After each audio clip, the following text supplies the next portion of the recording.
अस्सलाम वालेकुम। Welcome to back my channel Hasan pharmacy technician. कैसे हैं आप? उम्मीद करता हूँ सब खैर खैरियत से होंगे। डियर फ्रेंड, आज की वीडियो में हम बात करेंगे रिजेक्स टैबलेट के बारे में। इसके बेनिफिट क्या हैं, नुकसान क्या हैं और इसकी डोज़ क्या है और किन लोगों को इसका इस्तेमाल नहीं करना चाहिए। मुकम्मल इन्फॉर्मेशन और डिटेल के साथ बताऊंगा।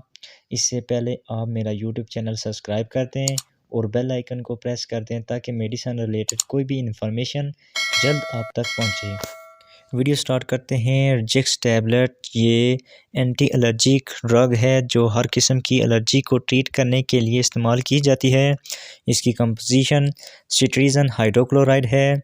सिट्रीजन हाइड्रोक्लोराइड एंटी एलर्जी है जो कि डिफरेंट एलर्जी के लिए इस्तेमाल की जाती है और इसकी कंपनी AGP फार्मा है।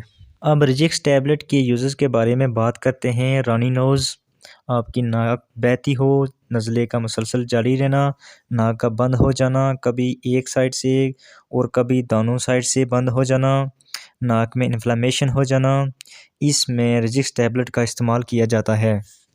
इसके अलावा आँखों से बहुत ज़्यादा पानी का बहना, जिससे आपकी आँखों से बहुत ज़्यादा पानी आता है, बहुत ज़्यादा ख़ारिश होती है, इसमें रिजेक्स टैबलेट का इस्तेमाल किया जाता है। आपकी स्किन पर रैशेस और ख़ारिश की वजह से जिल्द का सुर्ख हो जाना, इसमें रिजेक्स टैबलेट का इस्तेमाल किया जाता है। कीड़े मकोड़े के काटने से जिल्द पर होने वाली ख़ारिश में रिजेक्स टैबलेट का इस्तेमाल किया जाता है। सीजनल एलर्जी, मौसम तब्दील होने की सूरत में होने वाली एलर्जी में रिजेक्स टैबलेट का इस्तेमाल किया जाता है। इसके अलावा पौधों, फूलों, घास, धुआं, दूध और डस्ट से होने वाली एलर्जी में रिजेक्स टैबलेट का इस्तेमाल किया जाता है। गले की ख़राश में भी रिजेक्स टैबलेट का इस्तेमाल किया जाता है। अगर गले में कोई इन्फ्लेमेशन हो गई है तो इसमें रिजेक्स टैबलेट का इस्तेमाल किया जाता है। इसके अलावा फ्लू, फीवर, खुजली, छींकों का आना, इन तमाम कंडीशन को ट्रीट करने के लिए रिजेक्स टैबलेट का इस्तेमाल किया जाता है।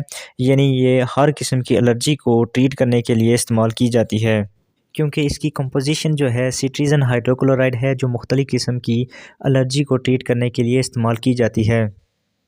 अब बात करते हैं इसकी डोज़ की। एक टैबलेट रोज़ाना इस्तेमाल कर सकते हैं खाना खाने के बाद। अगर ज़्यादा एलर्जी की प्रॉब्लम हो तो सुबह शाम इसका इस्तेमाल कर सकते हैं 2 टाइम। अब बात करते हैं इसके साइड इफ़ेक्ट की। हर मेडिसिन के थोड़े बहुत साइड इफ़ेक्ट होते हैं। आपको नींद का ज़्यादा आना, फैटी, थकावट का ज़्यादा रहना, स्टमक पेन, मैदे की प्रॉब्लम हो सकती है। अब बात करते हैं इसकी कंट्राइंडिकेशन क्या है। लीवर के पेशेंट इसका इस्तेमाल ना करें। उम्मीद करता हूँ वीडियो अच्छी लगी होगी। अगर वीडियो अच्छी लगी है तो वीडियो को लाइक, चैनल को सब्सक्राइब कर दें।